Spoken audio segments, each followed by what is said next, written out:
Dr. Sherrill, Dr. McKinnon, administration, teachers, friends, family, and the class of 2013. At the Smith House, when someone has had an astronomical lapse in judgment, it usually results in a stern and fear-riddled conversation with my father in the music room.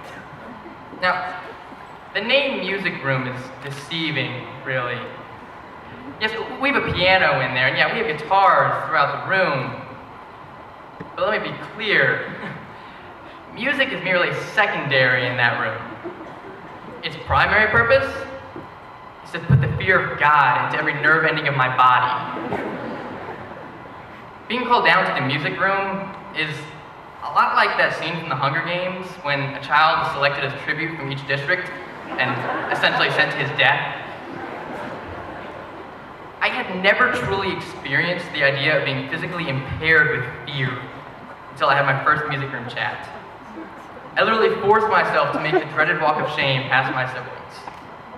You descend down those stairs with a new and profound appreciation for the life that you love so dearly, because it's gone now. Because you know, the moment you make that turn at the bottom of the stairs, my beloved father is no longer a happy and cheerful man. I remember this one particular music room chat when I had been a complete and total imbecile. I was called down knowing that I deserved every word and every second of punishment. After the conversation had extended for what seemed like hours, my father asked where I wanted to go in life. And at that moment, honestly, the only place I really wanted to go was anywhere other than that room. But I did not realize that my father's next words would forever change my outlook on college and on life itself. He said, "Mason, life is a lot like rowing across a lake. Most people just jump in the boat and start rowing. They don't know where they're going to end up, and it gets really easy to wander really quickly. But if you're smart, you'll locate a single tree on the other side, and you'll aim for that tree. Keep a straight path, and never let that tree leave your sight.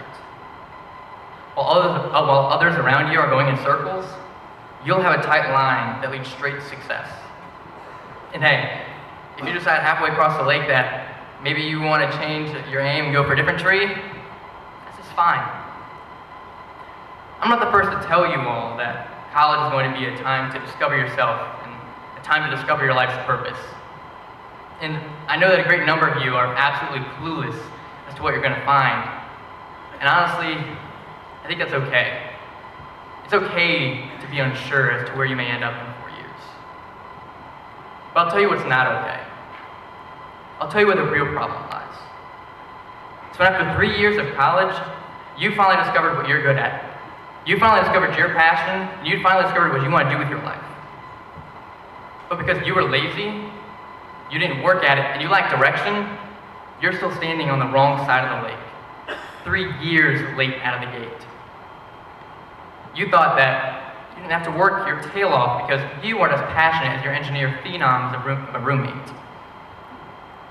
You must work with all your being, with all your heart. As Colossians 3:23 states, "And whatever you do it heartily as to the Lord and not to men, knowing that from the Lord you will receive the reward of the inheritance. For you serve the Lord Christ." It doesn't matter if you're halfway through your sophomore year and you end up changing out of a business major. You owe it to God to give it your all. I'm not saying that you need to have your life's direction chosen the moment you walk into your first freshman class. What I am saying, though, is that you need to choose something. If you're unsure, just choose something that will allow you to just at least tread water until you discover your passion in life. If second semester, senior year, taught you anything, it should be that getting behind isn't really a viable option. I think members of Ensemble can speak to that with the fourth quarter. It's infinitely easier to change direction and choose a different tree to aim for when you've already rowed halfway across the lake, when you've already put in half the legwork. We can't afford to wait. So go ahead, pick up your paddle, find a tree, and start rowing. I'd like to say that my speech is over at this time, and just bear with me here. But at this moment, I need to thank my family, my parents.